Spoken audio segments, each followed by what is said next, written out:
Salut à tous les amis, bienvenue dans ce nouveau vlog. Alors aujourd'hui on va faire une machine que tu as déjà vue une fois ou deux sur la chaîne. Une mob d'endurance. Donc voilà, la petite machine. Alors, base de 51, si je dis pas de bêtises. Légèrement modifiée, hein, tu le vois, très légèrement. Et donc cette machine-là, le client Romain fait l'endurance. Alors avant c'était l'endurance de Mortain, maintenant c'est à l'essai, tu me disais. Donc c'est une endurance qui a lieu là le week-end prochain, hein, donc au mois de décembre, pour le Téléthon. Voilà, donc but caritatif et aussi but plaisir. Donc plutôt sympathique. Une machine qui est déjà pas mal équipée. Là elle est montée avec le moteur mulet, parce qu'ils ont le droit de changer de moteur en cours de course. Et étant donné qu'il y a déjà eu quelques soucis par le passé, Romain s'est débrouillé hein, pour se faire un moteur mulet d'avance. Donc là, carter derby recoupé, donc sans la partie boîte de vitesse. Donc conserver uniquement la partie groupe thermique hein, et avec donc là le cylindre Conti CHR et une config on va dire somme toute basique, hein, cylindre monté stock, les carters relativement stock aussi, un échappement Conti CRX, le Vario, un allumage PVL, là c'est un carbu de 24 dessus. Et voilà, donc là on va juste la passer comme ça au banc, histoire de voir un petit peu comment ça se comporte, parce que c'est pas son moteur officiel. Hein. Le moteur officiel il est là, je l'ai refait, il est prêt à servir. Et d'ailleurs, je t'invite à t'abonner à la chaîne. Je compte sur toi pour cliquer sur le petit bouton s'abonner, la petite cloche à côté si tu veux avoir les notifications à chaque fois que je sors une vidéo. Et puis bah si ça te fait plaisir, tu mets un petit commentaire et un pouce en l'air. Donc là, moteur 50 Bidalo WR, hein, encore une fois, donc c'est toujours le même depuis quelques années, mais refait. Encore une fois, parce que bon, malheureusement, à nouveau, souci de bielle, hein, au bout de à peu près 8-9 heures de course, la bielle qui finit par souder. C'est un peu dommage, moi je suis assez fan hein, des pièces Bidalo, parce que, bon bah Cocorico, hein, c'est français, donc ça fait toujours plaisir, mais bah, je sais pas pourquoi, depuis quelques temps les bielles ne tiennent plus. La première bielle qu'on avait montée dessus, elle a tenu à peu près 80 heures, aucun problème. Et là, depuis quelques temps, on n'a absolument rien changé au moteur, et les bielles ne veulent plus tenir. Donc là, on est passé complètement sur autre chose. Bref, là n'est pas la question. Lui, on va le remettre au banc, on va le roder, etc. Et puis faire en sorte que ça soit prêt pour la course. Donc on va s'attaquer à ça déjà, mais avant de remettre celui-ci dedans, hein, c'est déjà donc le petit 50 Conti CHR on va voir un petit peu ce que ça donne. Donc là, grosse surprise, je sais pas du tout où on met les pieds, je sais pas du tout ce que ça va donner. On verra. Je te fais le tour de la machine, hein, globalement. Là, elle a eu le droit à une petite cosmétique pour cette année. Tu lui as refait entièrement la peinture. Donc bon, bah forcément, ça lui fait un beau petit coup de neuf. Hein, donc tu vois... Une petite galette à l'arrière, hein, c'est pas le disque de frein, non, c'est la couronne. J'ai même pas 80 dents, ouais, tu vois, truc de ouf. Les amortisseurs Öhlins. Öhlins La rate à la base. La rate. La rate, oui. C'était la rate. D'accord, ok, bon, on va pas trop chercher. Ouais, voilà, c'est Öhlins de l'autre côté de la planète, quoi. Donc ça, bon bah voilà, hein, après je dirais une machine prévue pour la piste, hein, donc forcément des slicks. Là je suis plutôt content parce que Romain a bien travaillé côté admission d'air hein, pour bien protéger l'arrivée d'air au niveau du carbu. Donc là on a un énorme manchon, très important que ce soit gros hein, pour éviter d'aller perturber la carbe à cause de ça. Et donc forcément un petit filtre qui est rendu en dessous, sous la coque de type, on va dire réservoir entre guillemets. Radiateur réincliné, bon ça je suis pas trop fan hein, mais bon ça va, c'est des machines qui roulent en hiver donc normalement ça devrait passer. Puis après bon bah montage hein, toujours pareil hein, relativement standard hein, pour une machine de piste hein, un frein qui va pas mal, une grosse fourche etc. Voilà, je sais pas quoi rajouter de plus hein, si ce n'est que bah, la machine commence à être efficace au bout de quelques années. Maintenant ce qui lui manque c'est le fait de terminer la course, ça serait bien. On va croiser les doigts et puis on va déjà remettre ça en route. Allez, c'est parti.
premier test avec ce moteur là, ça va être très rapide, hein. On veut vraiment pas travailler dessus. Donc là, bon bah pas trop déçu quand même hein, pour un tout petit moteur. Donc au début je me suis un peu fait avoir parce que j'ai un peu appuyé sur la pédale de relance d'habitude, hein, d'avoir envie de les entendre gueuler, alors que là c'est un cylindre, tout est monté stock avec un petit échappement et tout. Donc en fait au contraire faut pas que ça gueule, faut que ça travaille assez bas dans les tours.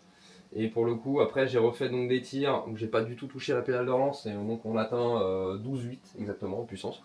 C'est quand même pas dégueu. Et après j'ai même été dans l'autre sens, je l'ai aidé en fait à monter avec le pied, donc j'ai mis le pied sous la pédale de relance pour l'aider à monter un petit peu et je reprends quand même pas mal d'axel en plus. Je te montrerai tout ça après, hein, mais donc ouais ça me fait dire que le Vario est même un poil léger pour le coup, tu vois, comme quoi c'est des fois il faut vraiment tester pour savoir parce qu'on a beau se faire une idée, l'idée est mauvaise, la preuve on est là. Donc là on va essayer de la passer, enfin c'est même pas on va essayer, on va la passer en calé, on va juste aller voir le point de calage de l'allumage. Ensuite on revient sur le Vario et la carbe en même temps et puis ce sera fini pour ce moteur. Tu vois ce que je te disais au niveau des courbes, hein. Là quand au tout début donc j'ai fait la courbe rouge, après la courbe verte. Ensuite je l'ai vraiment laissé faire tout seul, sans toucher du tout la pédale de relance, ça nous a fait la courbe orange, hein, et après je l'ai aidé avec le pied et donc là on a eu la courbe jaune. Donc celle qui est la plus au-dessus hein, au niveau de l'accélération. Donc c'est pour ça, hein, c'est ce qui me fait dire qu'il faudrait lui mettre un peu de poids dans le Vario, histoire que ça travaille un peu plus bas en régime. Bref, là on la passe en calé et puis on va aller checker allumage.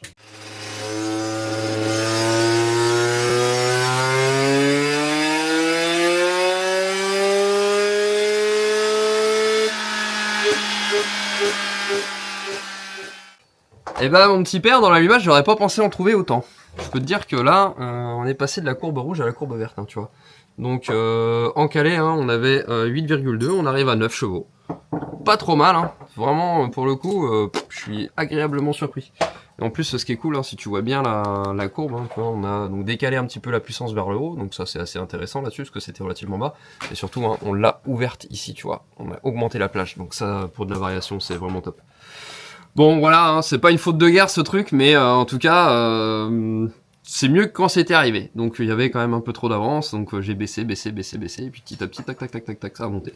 Donc voilà, intéressant. Maintenant on leur passe en variation libre, hein, tout ce qui est... j'ai fait le tour de la carbe en même temps, au final j'ai rien eu à toucher sur le gicleur principal. J'avais augmenté moi le gicleur de ralenti en amont, parce qu'il en manquait un petit peu, donc ça c'est cool.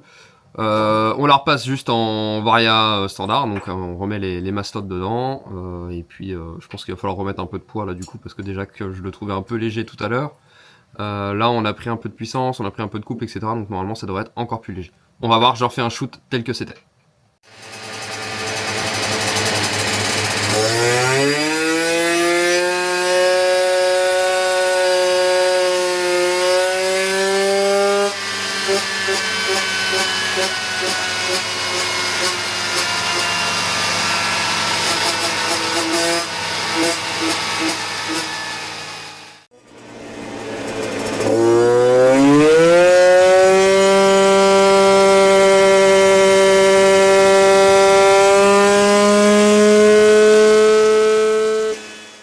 Bon, ça pique un peu les yeux. En tout cas, résultat plutôt satisfaisant. Franchement, là, donc, première courbe hein, en libre, tout à l'heure c'était la courbe rouge. Là, sur plusieurs tirs, hein, j'ai eu la jaune, la blanche, sans faire de modif. Donc on avait commencé à 12,8, hein, on arrive à 13,9, 13,8, hein, comme quoi des fois il n'y a quand même pas besoin d'avoir un si gros moteur que ça hein, pour aller chercher un minimum de puissance. C'est quand même plutôt cool, on a tendance à l'oublier et la preuve en est. Bon après, faut quand même prendre en compte un truc là-dessus, c'est que Romain bosse sur sa machine depuis des années et honnêtement côté variation la machine elle est vraiment facile. Elle répond bien, elle utilise très bien la puissance du cylindre et du coup je pense que ça nous aide beaucoup à délivrer quand même une certaine puissance. Donc faut bien le prendre en compte parce que mine de rien, voilà, dans le résultat faut pas oublier ce paramètre là. En tout cas voilà déjà pour ce moteur là. Maintenant on va passer sur le Bidalo WR et là ça va pas être la même chanson. Alors finalement je sens que je vais me faire insulter dans les commentaires là. Je vais pas te montrer le Bidalo tout de suite dans cette vidéo. Je viens de me dire que j'ai déjà un petit peu de contenu quand même sur ce premier moteur qui finalement mérite quand même sa propre vidéo je pense. Donc je vais te tourner une seconde vidéo pour le 50WR. Je suis désolé hein, pour les gens qui attendaient absolument de voir le 50WR. On va en rester hein, sur ce petit moteur tout simple, hein, donc le petit Conti CHR hein, avec la culasse à plot. Petit rappel au niveau de la config, donc là on a un Vilo renforcé, le 50 Conti CHR, la petite culasse, le pot Conti CRX, Carbut 24, Poligny, une pipe d'admission que Romain fait lui-même, la boîte à clapet c'est une V-Force aussi sur celui-là, ouais, V-Force.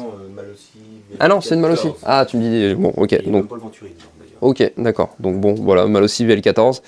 Et donc de l'autre côté, on a l'allumage PVL Bidalo. Tu vois, le petit PVL qui est là, qui va pas mal, hein, sur lequel on aura trouvé quand même encore pas mal de petites choses. Donc vraiment une config somme toute simple pour le coup, vraiment. Et comme quoi, voilà, donc là pour faire des courses d'endurance, je pense qu'il y a déjà ce qu'il faut. Qui plus est là pour un moteur de secours. Mais quand on va passer Bidalo, ça va être autre chose. Donc pour ça, si tu veux pas louper la prochaine vidéo sur le 50 WR Bidalo sur cette mob d'endurance, et ben je te réinvite à t'abonner à la chaîne. Comme ça, tu auras la petite notification et puis ça fera toujours plaisir. Allez, sur ce les amis, merci à tous de nous avoir suivis pour ce premier moteur. Et puis moi, bah, je vous reprends dans quelques minutes. On va sortir ce moteur-là, on va mettre le Bidalo. Pour toi, ce sera la semaine prochaine. Ciao, ciao!